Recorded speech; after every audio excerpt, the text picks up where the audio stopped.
Hello students, this is R P Singh. Welcome to this channel learn maths with R P Singh. आज इस video में शिक्षा निदेशालय द्वारा उपलब्ध कराई गई कक्षा 9 गणित की वर्कशीट नंबर 65 लेते हैं। ये है अध्याय 1 संख्या पद्धति, वर्कशीट 1, 2 और 3 की पुनरावृत्ति। पहला अध्याय संख्या पद्धति से ये वर्कशीट बनाई गई है। पहला सवाल है, अपरिमेय संख्याओं का दशमलव प्रसार होता है। तो हम दशमलव प्रसार देख लेते हैं। अगर हम 1 को 2 से भाग करें तो क्या आएगा। 1 को 2 से भाग करना है, दशमलव पहले लगेगा, 0 उतारेंगे, 2 पंजे 10 आ गया। इसके बाद में शेष यहाँ पर कुछ नहीं आया या शेष शून्य हो गया, तो ये 0.5 आ गया। ऐसे ही अगर हम 2 को 10 से भाग करते हैं तो 0.2 आ जाता है। तो पहला केस तो ये हो गया कि इसमें शेष शून्य हो गया, तो इसका दशमलव प्रसार जो है वो शांत है। दशमलव प्रसार यहाँ पर शांत है क्योंकि शेष शून्य हो गया। दूसरा केस होता है कि अगर हम 1 को 3 से भाग करते हैं तो क्या आता है, 0.33333 ऐसे आता रहता है। 3 से हमने 1 को भाग किया, 0.0 उतार लिया, 3 तिया 9 आ गया, माइनस किया 1, फिर 0 उतारा, 3 तिया 9, माइनस किया 1 बचा, 0 उतारा, 3 तिया 9। ये इस तरह से ही चलता रहेगा, बार बार आता रहेगा। तो इसको हम 0.3 बार ऐसा भी लिख सकते हैं। तो यहाँ पर क्या हो रहा है, एक ही संख्या बार बार आ रही है और शेष फल कभी भी शून्य नहीं आएगा।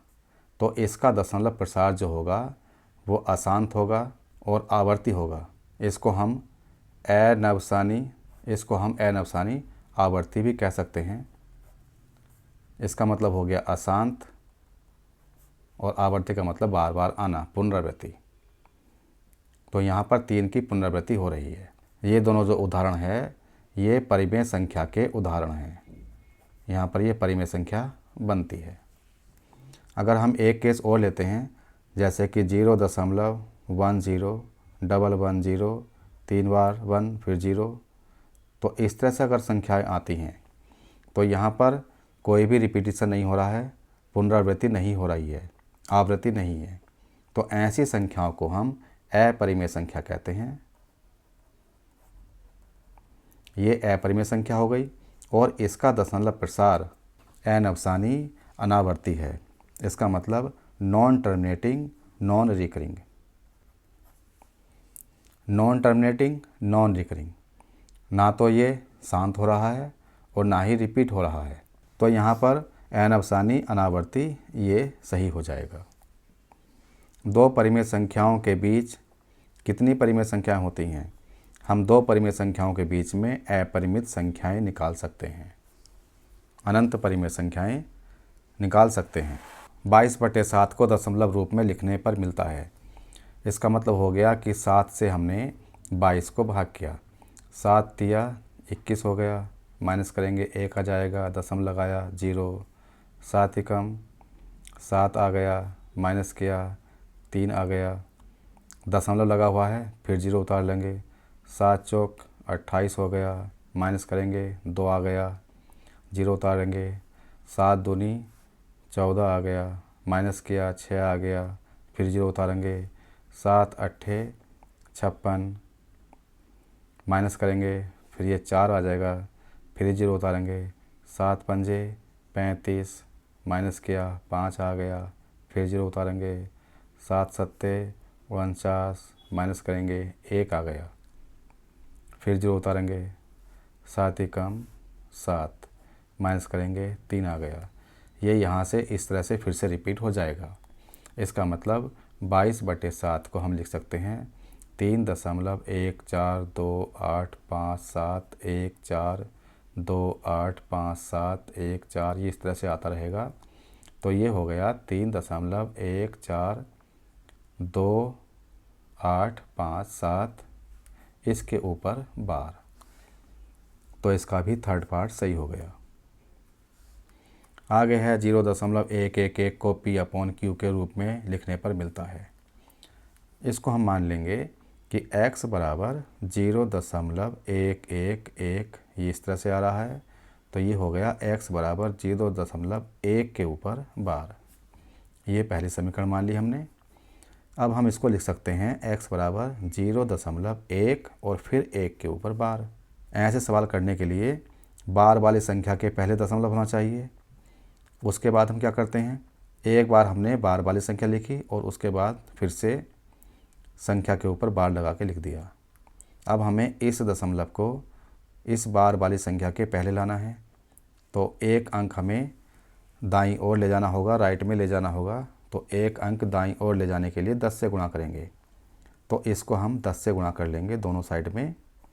तो ये हो जाएगा 10x बराबर, यहाँ आ जाएगा 1.1 बार, 1.1 के ऊपर बार।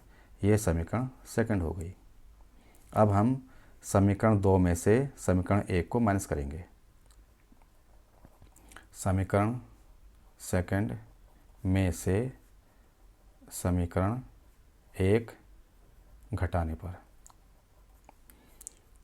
तो 10x माइनस 1x है ये, बराबर 1.1 बार माइनस 0.1 बार। यहाँ से आ जाएगा 9x और यहाँ से क्या आएगा, 1.1 बार है, ये 0.1 बार है, घटा रहे हैं, ये संख्या कट गई, 0 आ गया और यहाँ से 1 बचा, तो इसको हम 1 लिख सकते हैं। तो दाईं ओर 1 आ गया, तो x बराबर आ गया 1/9। इसका मतलब हो गया, अतः 0.111 बराबर 1/9।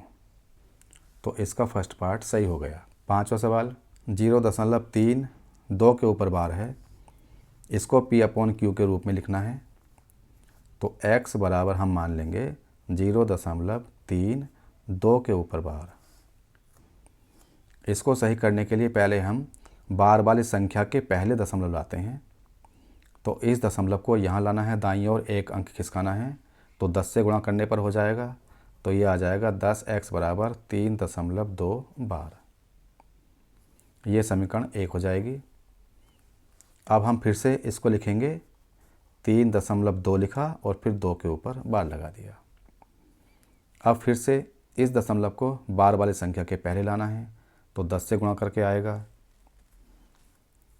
तो इस समीकरण को 10 से गुणा कर देंगे दोनों साइड में, ये हो जाएगा 100x बराबर, इधर से आएगा 10 से गुणा हो रही है तो 32.2 बार।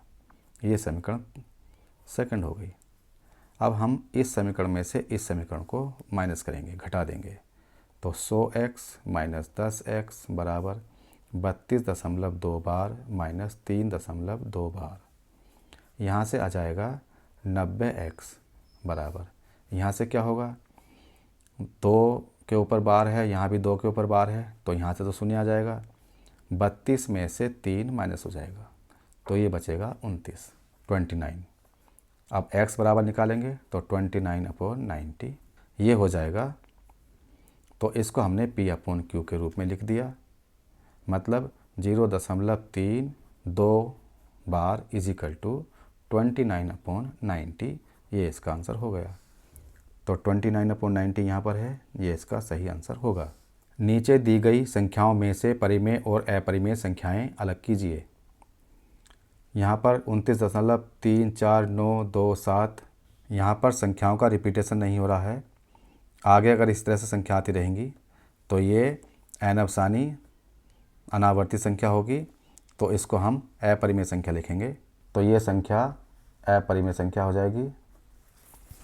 वर्गमूल 42 का वर्गमूल नहीं आता है, एग्जैक्ट नहीं आता है, तो इसलिए ये भी अपरिमेय संख्या हो गई।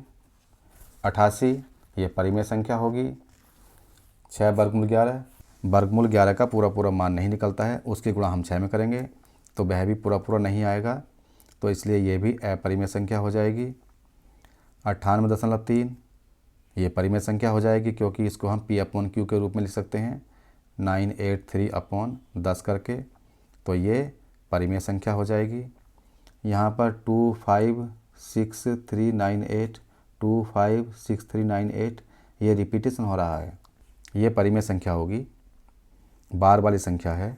26.7 का वर्गमूल पूरा पूरा वर्गमूल नहीं आएगा तो ये अपरिमेय संख्या होगी। वर्गमूल 2 ये अपरिमेय संख्या होती है। यहाँ पर 7.4567 24567 24567 बार बार 24567 की आवृत्ति हो रही है तो ये परिमेय संख्या होगी। यहाँ पर 1.01 फिर 201 फिर 301 फिर 401 इस तरह से आ रहा है तो ये अपरिमेय संख्या होगी, क्योंकि ये नॉन टर्मिनेटिंग नॉन रिकरिंग अनवसानी अनावर्ती संख्या है। प्रश्न 7 निर्देशानुसार उत्तर दीजिए। ए पार्ट 0.06 बार को P/Q के रूप में दर्शाइए। तो इसको हम लिखेंगे x बराबर 0.06 बार। तो इसको लिख सकते हैं 0, यहाँ पर दशमलव बार वाली संख्या के पहले नहीं आ रहा है तो इस दशमलव को बार वाली संख्या के पहले लाएंगे 10 से गुणा करके, तो 10x बराबर हो जाएगा 0.6 बार। ये दशमलव अब यहाँ पर आ गया 10 से गुणा करके, ये समीकरण 1 हो गई। अब हम फिर से लिखेंगे इसको 10x बराबर 0.6 और 6 के ऊपर बार। अब दशमलव को फिर यहाँ लाना है तो 10 से गुणा करनी पड़ेगी इस पूरी समीकरण में। तो ये हो जाएगा 10 से गुणा दोनों साइड में हो रही है तो 10 दाई 100 100x बराबर 6.6 बार। ये दूसरी समीकरण हो गई। दूसरी समीकरण में से पहली समीकरण माइनस कर देंगे तो 100x माइनस 10x बराबर 6.6 बार माइनस 0.6 बार। 6 बार से 6 बार माइनस हो जाएगा, 0 आ जाएगा। यहाँ से बचेगा 90x बराबर, यहाँ से बचेगा 6, तो x बराबर 6/90। 1 और यहाँ 15 आ जाएगा तो x बराबर 1/15। ये इसका आंसर हो गया। ऐसी दो अपरिमेय संख्याओं का उदाहरण दीजिए जिनको गुणा करने पर प्राप्त हो परिमेय संख्याएं। हमें दो अपरिमेय संख्या लिखनी है जिनको गुणा करने पर हम परिमेय संख्या प्राप्त कर सकते हैं। वर्गमूल 2, वर्गमूल 50, ये दोनों अपरिमेय संख्याएं हैं। अगर हम इनको गुणा कर लेते हैं तो क्या आ जाता है, वर्गमूल 2 गुणा 50 मतलब वर्गमूल 100 हो गया और 100 का वर्गमूल 10 आता है। तो अब 10 ये परिमेय संख्या बन गई। तो हमने क्या किया, हमने यहाँ पर दो अपरिमेय संख्याएं ली, वर्गमूल 2 तथा वर्गमूल 50, दोनों को गुणा किया, वर्गमूल 100 आ गया। 100 का वर्गमूल 10 होता है और 10 परिमेय संख्या होती है। यहाँ पर क्या है, अब हमें दो अपरिमेय संख्या लेनी है जिनकी गुणा करने पर अपरिमेय संख्या ही प्राप्त होती है। तो वर्गमूल 2 ले लिया हमने और दूसरी संख्या वर्गमूल 3 ले ली। अगर इन दोनों की गुणा करते हैं हम, वर्गमूल 2 गुणा वर्गमूल 3 करते हैं तो वर्गमूल 6 आता है और वर्गमूल 6 भी अपरिमेय संख्या ही है। आगे है सी पार्ट 1/8 में हर का परिमेयकरण कीजिए।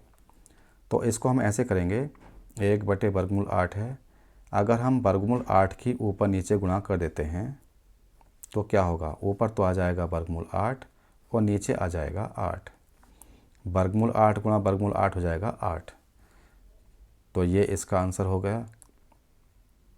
या इसको हम और सोल्व कर सकते हैं, वर्गमूल 8 को लिखेंगे हम 2 वर्गमूल 2 और नीचे 8 है, 2 से काटेंगे 4 आ जाएगा। तो वर्गमूल 2/4 इसका आंसर हो जाएगा। इसको हम ऐसे भी कर सकते हैं, 1/वर्गमूल 8 है तो 1/वर्गमूल 8 को लिख सकते हैं हम 2 वर्गमूल 2।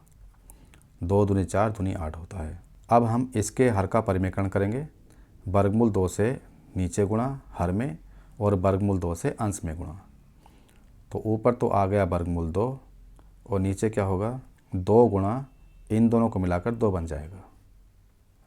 तो ये हो गया वर्गमूल 2 और नीचे आ गया 4। ये इसका आंसर हो गया। तो हम इस मेथड से करके ये आंसर निकाल सकते हैं और इस मेथड में भी यही आंसर आएगा। अब ये वर्कशीट पूरी हो चुकी है। अगर ये वीडियो आपको अच्छी लगी हो तो इसको लाइक करें, शेयर करें, चैनल को सब्सक्राइब करके बेल आइकन प्रेस कर लें जिससे कि आगे आने वाली वीडियोज़ के नोटिफिकेशंस आपको मिलते रहें। Thanks for watching this video.